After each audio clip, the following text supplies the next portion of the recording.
금지 유예를 받는 것과 비자 허가를 받는 것은 전혀 다른 문제입니다. 자진신고를 통해서 입국 금지 유예를 받을 수는 있지만 재입국은 누구나 할 수 있는 것은 아닙니다.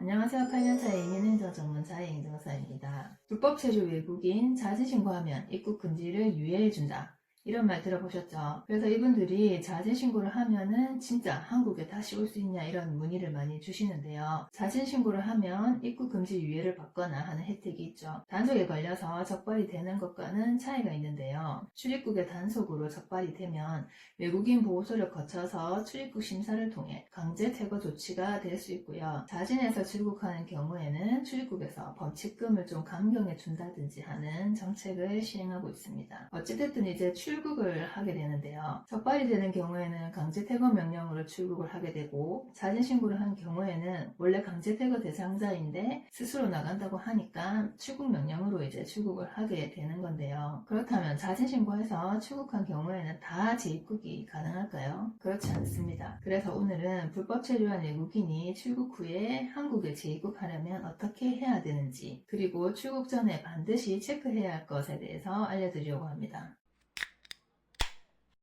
불법 체류라든지 이런 걸로 강제 퇴거나 출국 명령을 받게 되면은 입국 규제나 벌금을 납부해야 하는데요. 이러한 사실들도 나중에 한국에 재입국하려고 할 때 다 심사에 반영이 되기 때문에 최대한 벌금이나 이런 걸 적게 받도록 하는 것이 첫 번째고요. 그리고 두 번째는 벌금이 나왔다면 이 벌금은 반드시 내고 가야 합니다. 벌금을 안 내고 출국할 때는 출입국에서 영구 입국 금지에 동의한다는 어떤 확인서를 받는데요. 이런 서류에 동의하는 서명을 했다면 재입국은 사실상 어렵다고 할 수 있습니다. 그러면 자진 출국이든 강제 퇴거든 벌금을 다 납부하고 입국 규제 기간이 끝났다. 그렇다고 한다면 한국에 재입국할 수 있을까요? 결론적으로 말씀드리면 입국 규제 기간이 지났다고 해서 곧바로 재입국을 할 수 있는 것은 아닙니다. 입국 목적에 맞는 심사를 다시 받아야 재입국을 할 수 있는 거죠. 그러니까 뭐예요? 한국에 다시 입국해야 할 만한 명확한 사유가 있어야 한다는 건데요. 그게 인도적 사유가 되었든 아니면 뭐 유학이든 투자든 이런 사유가 있어야 하고, 이런 입국 목적에 맞는 조건들을 갖추고 입국해야 하는 사유를 충분히 소명해서 다시 허가를 받아야 하는 건데요. 그러면 또 제주도나 그런 무비자 입국이 가능한 경우에는 불법 체류자라 하더라도 비자 없이 입국할 수 있는 거 아닌가 하는 의문이 들죠. 불법 체류 이력은 남아있는 거기 때문에 당연히 입국 심사 과정에서 다 나오게 되고요. 그래서 불법 체류 이력이 있는 분들은 실제 무비자 협정 국가의 국민이라 하더라도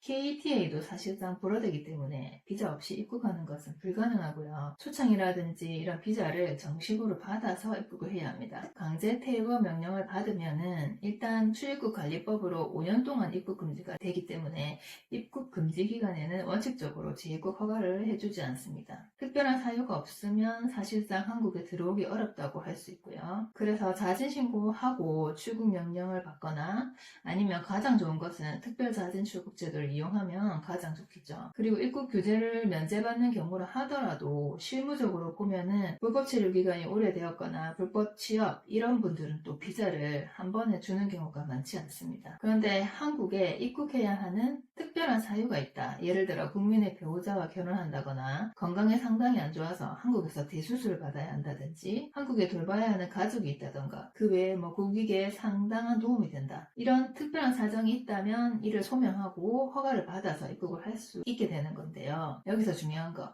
이 소명은 충분히 해야 합니다. 내 주장을 어필하는 것도 다 절차라는 게 있는데요. 심사에 필요한 사항들을 최대한 행정 절차에 맞춰서 신청하는 것도 상당히 중요한데, 보통 이런 분들은 보면은요, 본인의 억울함만 주장하는 경우가 많아요. 법을 어긴 것에 대한 본인의 잘못을 인정하고 충분히 반성하는 모습, 그리고 앞으로 대한민국 법을 어기지 않을 것이라는 확신을 줄 수 있어야겠죠. 정리하면 첫 번째, 벌금이나 입국 금지 기간을 최소한으로 받을 수 있도록 한다. 두 번째, 반드시 벌금은 납부하고 출국한다. 세 번째, 한국에 다시 입국해야만 하는 명확한 사유가 있어야 한다.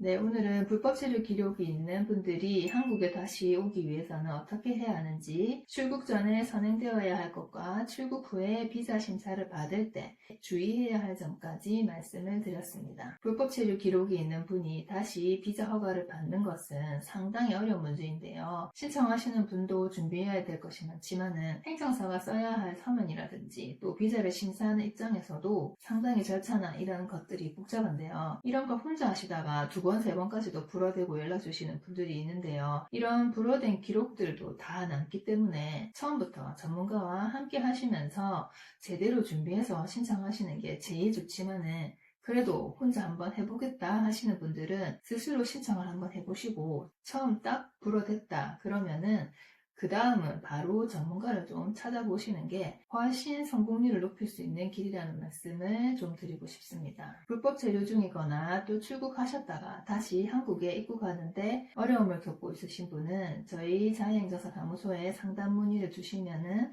또 비자 전문 행정사가 직접 1대1로 정확한 상담을 도와드리도록 하겠습니다. 오늘 영상이 도움되셨다면 좋아요 눌러주시고 비자와 관련된 더 많은 정보를 알고 싶으시다면 고정 댓글에 링크도 확인해주세요. 다음에도 외국인 분들이 한국에서 합법적이고 안정적으로 생활하시는데 도움이 되는 정보를 전해드리겠습니다. 감사합니다.